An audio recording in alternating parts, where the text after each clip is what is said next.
प्रस्तुत है अमृता पांडे जी की लिखी हुई एक कहानी, ओस की बूंद। दिसंबर का महीना था। मौसम शरारतों पर आमादा था। कभी हल्की बारिश, कभी गुनगुनी धूप, तो कभी ठंडी हवाएं। आज वो काफ़ी जल्दी उठ गई थी। कुछ दिनों से न जाने क्यों उसकी नींद भी बेचैन थी।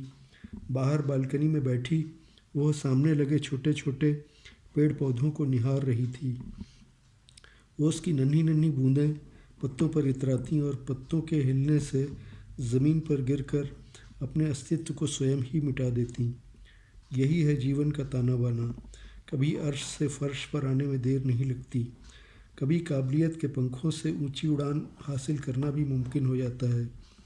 इधर कई वर्षों से अभया आराम करना तो भूल ही गई थी। अपना छोटा सा एक कमरे का फ्लैट और उस पर पड़ी ढेर सारी किताबें, यही उसके जीवन का फ़लसफ़ा बन गया था। वो बालकनी पर बैठी ही थी कि दरवाज़े पर दस्तक हुई। डोरबेल शायद काम नहीं कर रही थी। दरवाज़े पर आई यह थाप उसने बिल्कुल वैसे ही महसूस की जैसे वर्षों पूर्व दिसंबर की ही एक ठंडी सुबह उसकी माँ ने उसे उठाने के लिए खटखट की थी। वो दरवाज़े की ओर बढ़ती है, पीप होल से देखती है कि अजय बाहर खड़ा है। अरे अजय भैया, इतनी सुबह सुबह आज कैसे आ गए? गुड मॉर्निंग दीदी, बड़ी जल्दी उठ गई आप। माफ़ी चाहता हूँ, बिना फ़ोन किए आ गया। माफ़ी की कोई बात नहीं है अजय, पर बताओ तो सही, इतनी सुबह सुबह कैसे आ गए? दीदी, आपने परिणाम नहीं देखा अपना? लोक सेवा आयोग की परीक्षा में सफल हुई हैं आप। उससे रहा न गया तो यहीं भागा चला आया। अभया की आंखों में खुशी के आंसू छलक उठते हैं। वो बोल ही नहीं पाती, सिर्फ निरीह सी अजय की ओर देखती रह जाती है। अजय ही वो शख्स था जिसने इस अज्ञात शहर में उसकी मदद की थी।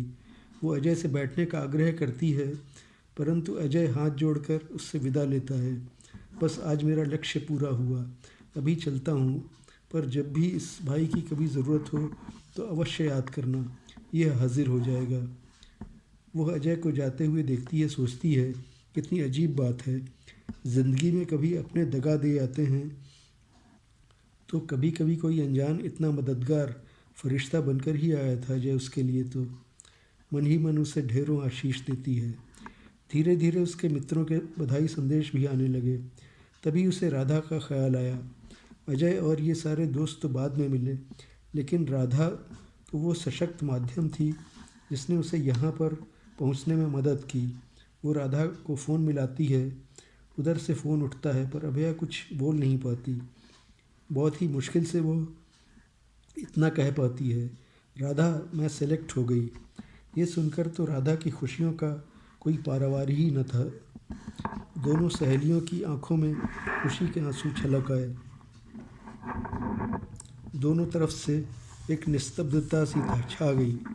कैसा है ना हमारा जीवन, आंसू साथ सदा साथ चलते हैं, कभी गम के तो कभी खुशी के आंसू। अनायास ही अभया यादों के गलियारों से गुजरती हुई वर्षों पूर्व के अतीत में चली गई।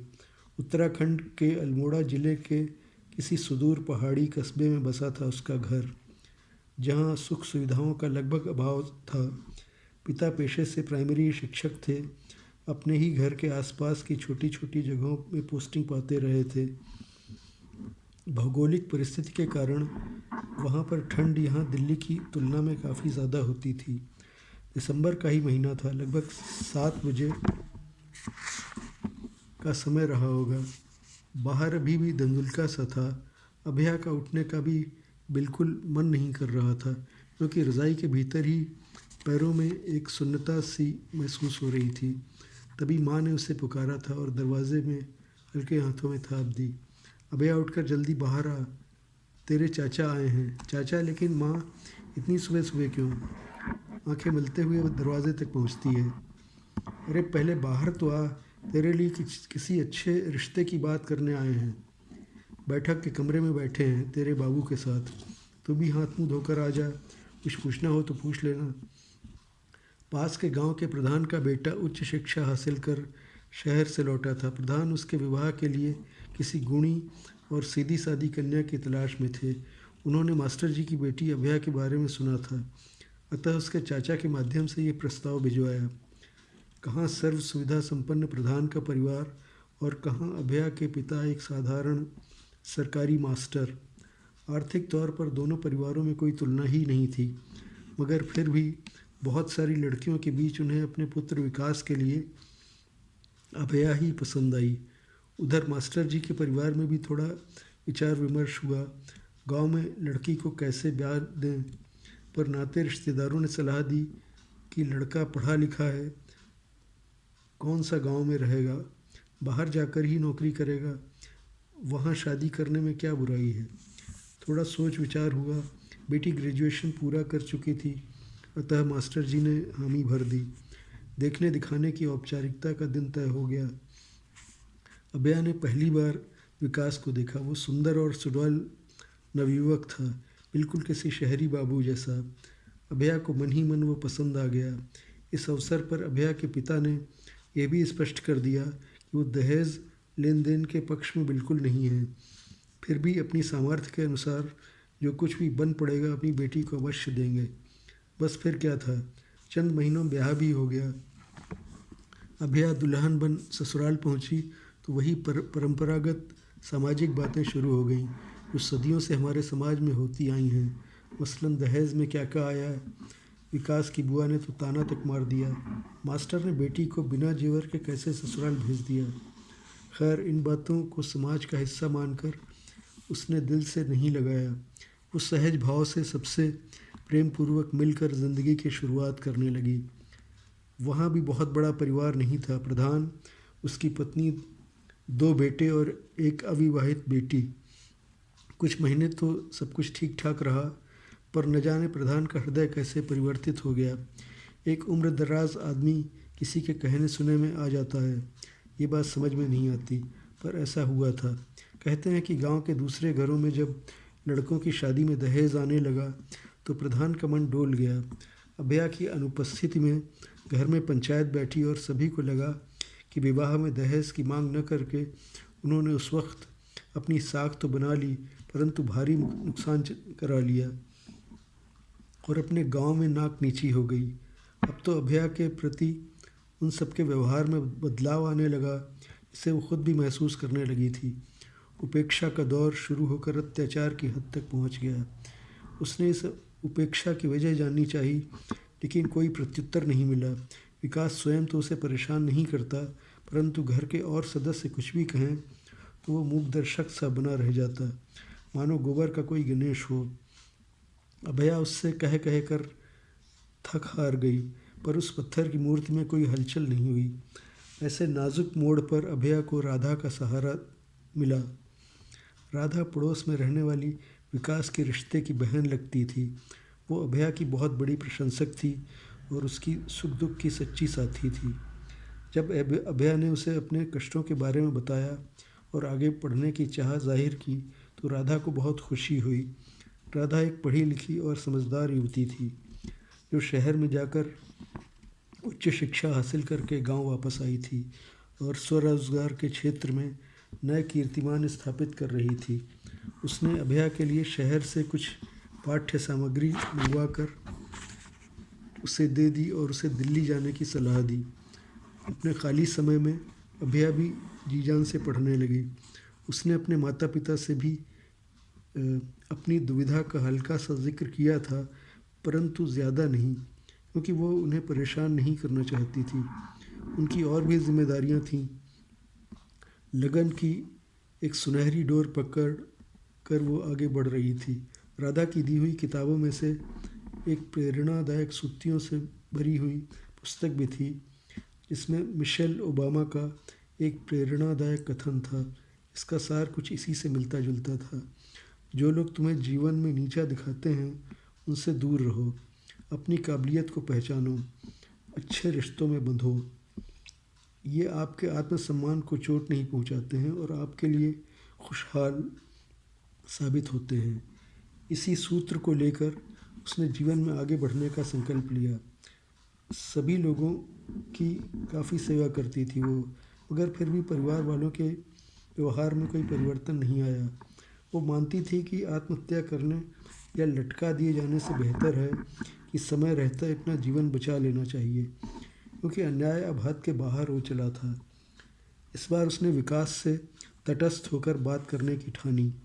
वो मतिमूढ़ न तो अपने परिवार वालों को समझाने को राज़ी था और न ही अभया से नाता तोड़ना चाहता था।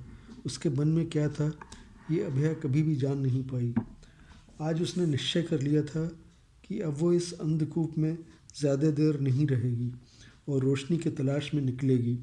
अगली सुबह उसने अपना थोड़ा सा सामान लिया और चल दिए एक अनजान सफ़र में। साथ में थी उसकी किताबें, राधा के द्वारा दी गई कुछ आर्थिक मदद, कभी भी ज़रूरत पड़ने पर हर संभव मदद का भरा पूरा आश्वासन और इन सब से बढ़कर राधा की अमूल्य नसीहतें। दिल्ली पहुंचकर राधा के बताए नंबर पर उसने फ़ोन किया तो अजय नाम के किसी ब्रोकर का था। एक गांव की लड़की दिल्ली जैसे शहर में अकेली, जहां न कोई दोस्त न रिश्तेदार, ब्रोकर से अकेले बात करना, उसका यकीन करना बहुत ही मुश्किल था। ये सब किसी इंसान की नीयत पर संदेह करना अगर सही नहीं है तो भरोसा करना भी इतना आसान कहाँ। वैसे भी उसी के बीच यहाँ पर एक दो दिल दहला देने वाली घटनाएं हुई थी, मगर उसे अपने आत्मविश्वास को जगाना था, नियति पर भरोसा रखना था और रास्ता तलाशना था। अभया की आशा के अनुरूप अजय एक नेक दिल इंसान निकला। उसने अपने धंधे से ऊपर इंसानियत को जगह दी और अभया को एक सुरक्षित सोसाइटी में एक कमरे का फ्लैट दिलवा दिया जो खुद अजय का ही अपना था। आवश्यकता पड़ने पर मदद का आश्वासन भी उसने दिया, क्योंकि अभया शहर के वातावरण से बिल्कुल अनजान थी। अब यह कमरा और इसमें करीने से रखी हुई किताबें ही अभया की ज़िंदगी हो गई थी। हाँ, आर्थिक ज़रूरतों को पूरा करने के लिए वो दिन में 2-3 घंटे ऑनलाइन क्लास लेने लगी थी। कुछ देर पुस्तकालय में व्यतीत कर प्रतियोगी परीक्षाओं के लिए आवश्यक सामग्री जुटाती रहती थी और अब इधर दूसरे प्रयास में वो इंटरव्यू तक पहुंची थी और परिणाम की प्रतीक्षा में थी। आखिरकार आज वो शुभ घड़ी आ ही गई थी।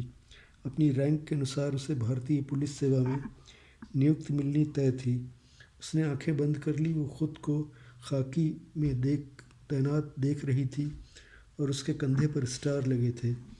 अचानक क्रोध का भाव उसके मन में जन्मा, जो उन सब लोगों को सज़ा देना चाहता था जिन्होंने उसे दहेज के लिए प्रताड़ित किया था। परंतु प्रसन्नता की ऊष्मा ने प्रतिशोध के इस भाव को भस्म कर दिया और वो जल्द ही संभल गई, क्योंकि ऐसा आचरण उसके पेशे की मर्यादा के विरुद्ध होता। उसने यह भी महसूस किया कि अगर वे लोग न होते तो आज शायद वो यहाँ तक पहुँचने का प्रयास ही नहीं करती। दुश्मन भी कभी कभी अनजाने में हमारी सहायता कर बैठते हैं। उसने परिणाम सूची की ओर दृष्टि डाली। उसके चेहरे पर एक मुस्कान फैल गई। उसकी अधिकांश बूंदें अब तक निढाल हो चुकी थीं, पर अब कुछ अभी भी पत्तों पर टिकी अपने अस्तित्व को बचाने में सफल रही थीं।